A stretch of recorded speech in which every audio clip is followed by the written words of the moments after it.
Hoje, a Rússia derrubou um avião americano não tripulado, um drone aparentemente muito sofisticado, e causou uma pequena crise diplomática entre aqueles países, Rússia e Estados Unidos.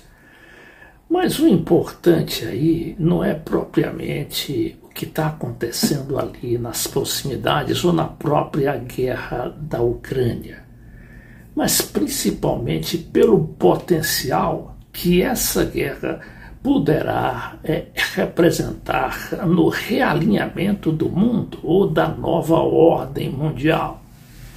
Vejamos aqui essa notícia, que é de segunda-feira, não é um pouco atrasada, mas que reflete bem, não é, a situação, principalmente das relações sino-americanas.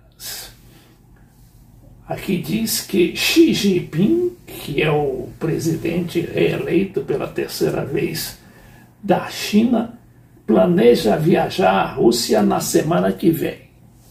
E olha aí o detalhe.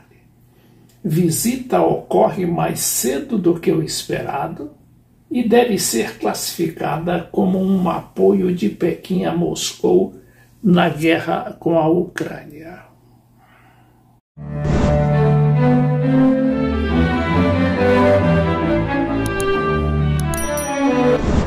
Bom, a visita ainda depende de confirmação oficial. Nem o Kremlin, nem a Pequim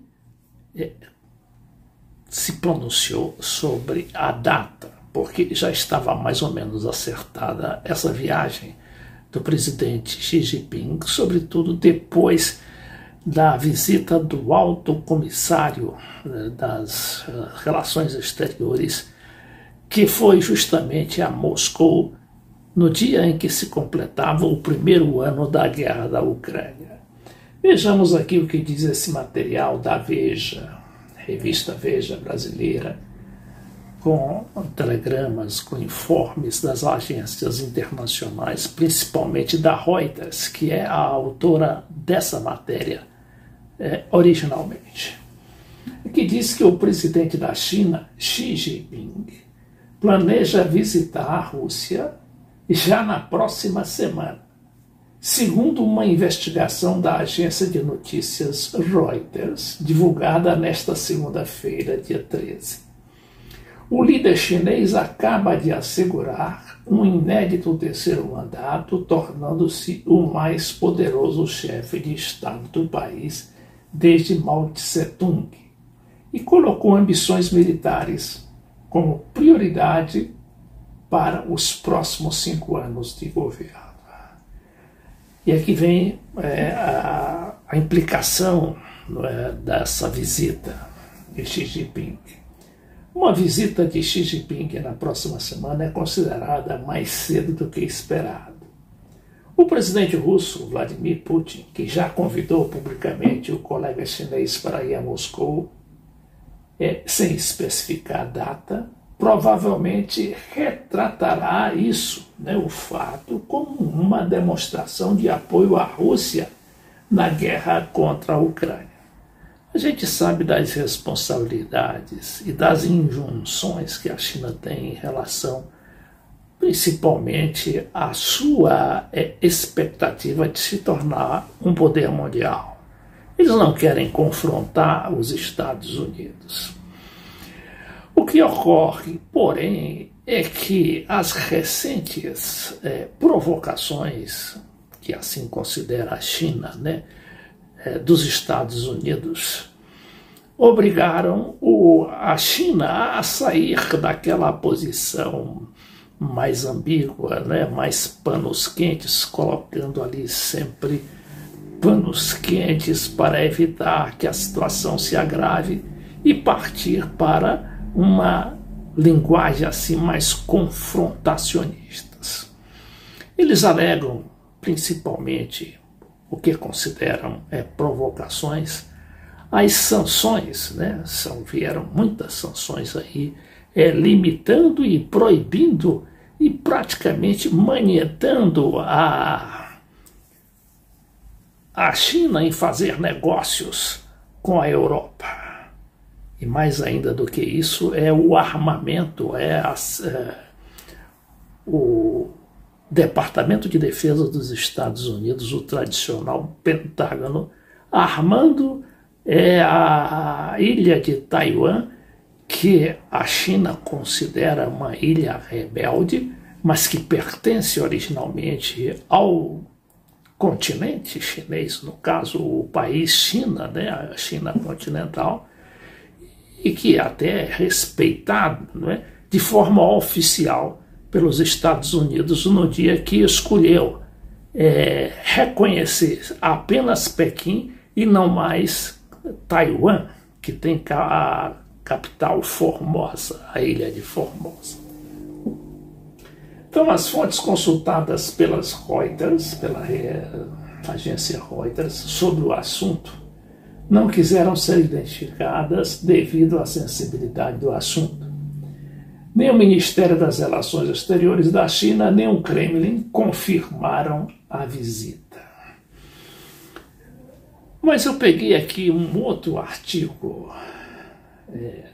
nesse caso da Folha de São Paulo, do jornalista Igor Gielov, né, que inclusive é outro material também, é um pouco antigo, porque é de 3 de fevereiro de 2022, mas já ali visualizava essa posição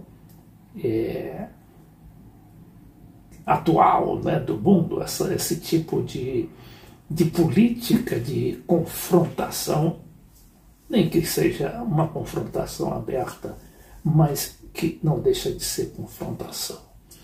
Aqui é o Putin cumprimentando o presidente Xi Jinping, pouco antes daqueles Jogos de Inverno de Pequim, que foi boicotado pela diplomacia ocidental, com a alta tensão em torno da Ucrânia como pano de fundo.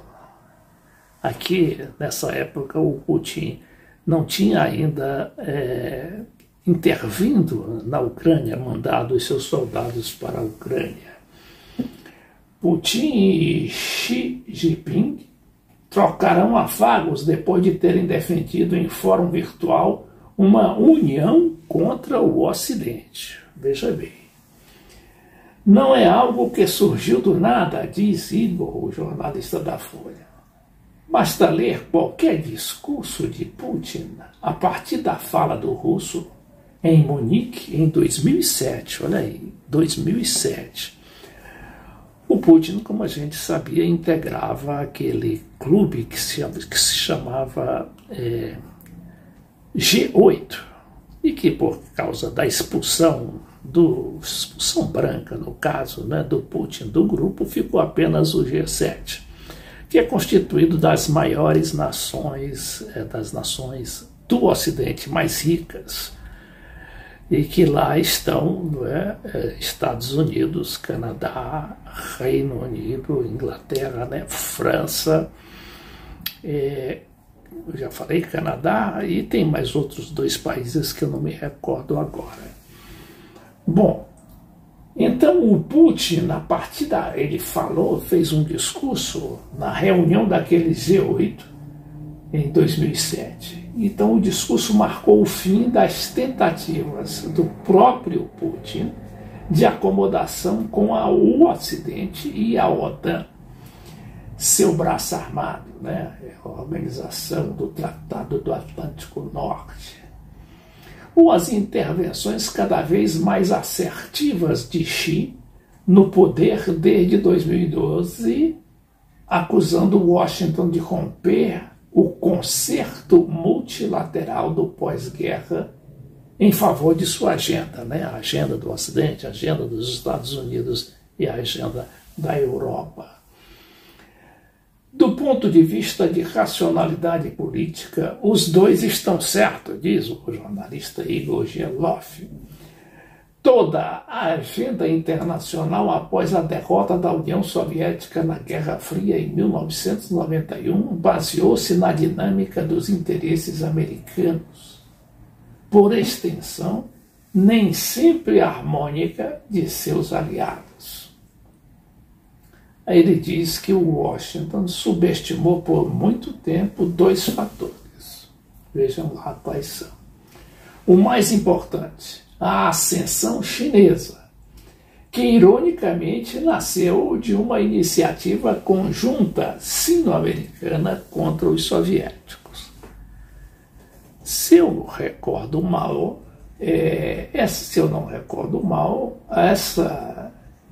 essa iniciativa conjunta surgiu daquela visita surpresa do presidente Nixon a Pequim, com o então secretário, aliás, de Relações na área de segurança, o Kissinger, que depois chegou a ser um dos mais importantes secretários de Estado dos Estados Unidos.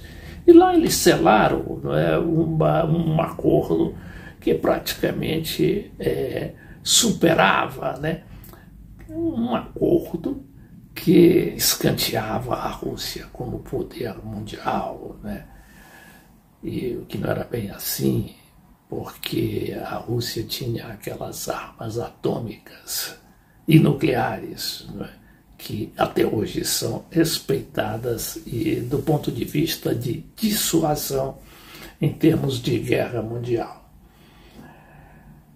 Apenas a aceleração brutal do peso chinês, da importância da China na economia mundial nos anos 2000, acendeu os alertas. Com a pujança interligada que é com as cadeias de comércio ocidentais, veio a pretensão político-militar encarnada em Xi Jinping. Em 2017, Donald Trump vocalizou a reação e lançou a Guerra Fria 2.0. O segundo ponto, subestimado pelos Estados Unidos, foi o ressurgimento russo. Olha aí. Claro, não há nem sombra do que o Império Comunista e sua força de desafiar os americanos por procuração em cantos tão diversos do mundo quanto Cuba, Vietnã ou na Alemanha dividida. Mas os americanos viram na destruição moral e física da Rússia dos anos 1990 um processo irreversível, o que foi provado um erro a partir da ascensão de Putin. Inicialmente interessado em cooperação como um igual com o Ocidente, o russo foi ignorado e a OTAN abocanhou diversos ex-países satélites da antiga União Soviética. E ali, ao se aproximar a guerra, a ocupação da Ucrânia, o Putin se viu praticamente ameaçado, pela força da OTAN, que havia ali conquistado todos os países limítrofes, inclusive aqueles satélites, e ele disse que o próximo passo, segundo ele pensou, seria abocanhar também Moscou, ocupar Moscou e, mais do que isso, transformar a Rússia numa espécie de Iugoslávia, como ocorreu naquela guerra dos anos de 1990. Aquele antigo país poderoso foi despedaçado e dividido em 7 diferentes nações. Ali hoje a Sérvia, a Croácia, Montenegro, e a maioria dessas nações todas pró-ocidentais.